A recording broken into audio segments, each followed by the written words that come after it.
안녕하세요, 여러분. 돈복을 놓친 결정적 실수, 투자 대신 소비에 빠진 사연 이 제목만 들어도 궁금하지 않으세요? 우리 모두 돈복이 터지길 바라죠. 하지만 때로는 그 기회가 바로 눈앞에 있어도 놓치는 경우가 있어요. 오늘 우리는 그런 안타까운 이야기, 그리고 그 속에서 배울 수 있는 교훈에 대해 이야기해 볼 거예요. 주인공을 김민수 씨라고 부르겠습니다. 김민수 씨는 평범한 직장인이었어요.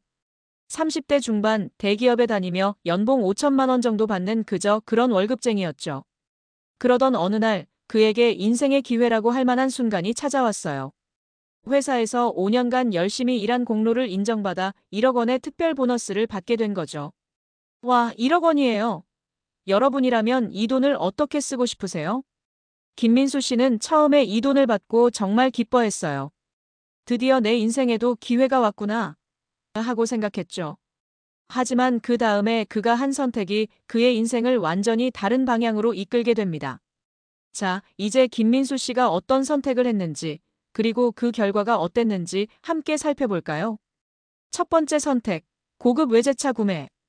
김민수 씨는 오랫동안 꿈꿔왔던 고급 외제차를 사기로 결심했어요. 이 정도 연봉을 받는 내가 이제 좋은 차 한 대 정도는 가져도 되지 않을까? 하는 생각이 들었죠.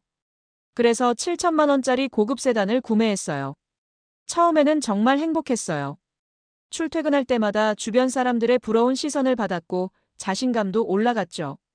하지만 얼마 지나지 않아 문제가 생기기 시작했어요. 고급차의 유지비가 만만치 않았거든요. 기름값, 보험료, 정비비 등 매달 나가는 돈이 꽤 컸어요. 게다가 차를 구매하면서 대출도 일부 받았기 때문에 이자 부담도 있었죠. 두 번째 선택, 명품 쇼핑과 해외여행. 새 차를 산 김민수 씨는 이왕 이렇게 된 거 제대로 즐겨보자 라는 생각이 들었어요. 그동안 참아왔던 소비 욕구를 한꺼번에 풀어버리기로 한 거죠. 남은 3천만 원으로 명품 가방, 시계, 옷 등을 샀어요. 그리고 오랫동안 꿈꿔왔던 유럽 여행을 다녀왔죠. 호화로운 호텔에 묵으며 정말 즐거운 시간을 보냈어요. 하지만 이 선택들이 가져온 결과는 어땠을까요? 결과, 재정적 어려움과 후회.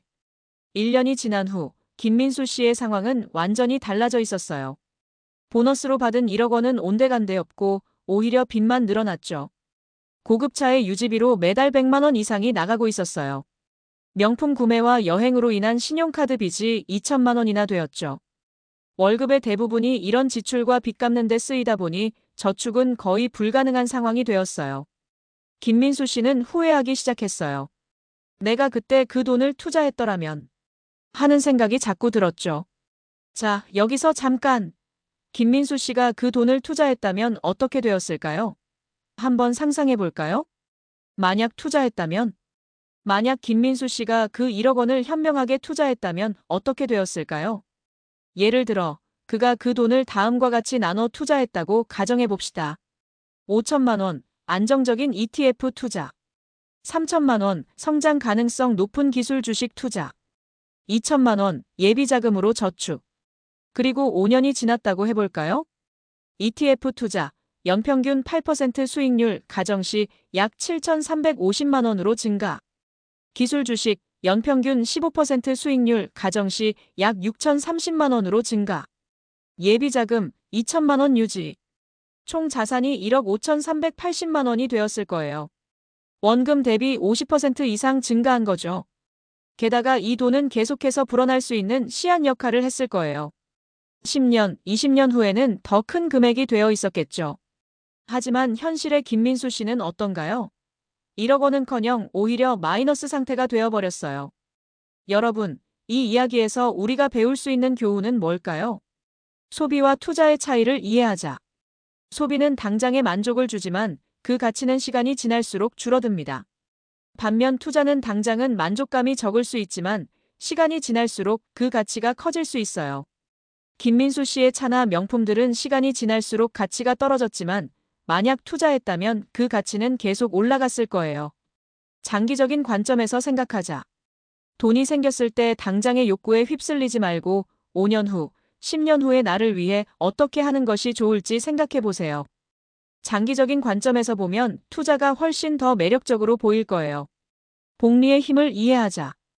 투자의 가장 큰 장점 중 하나는 복리 효과예요.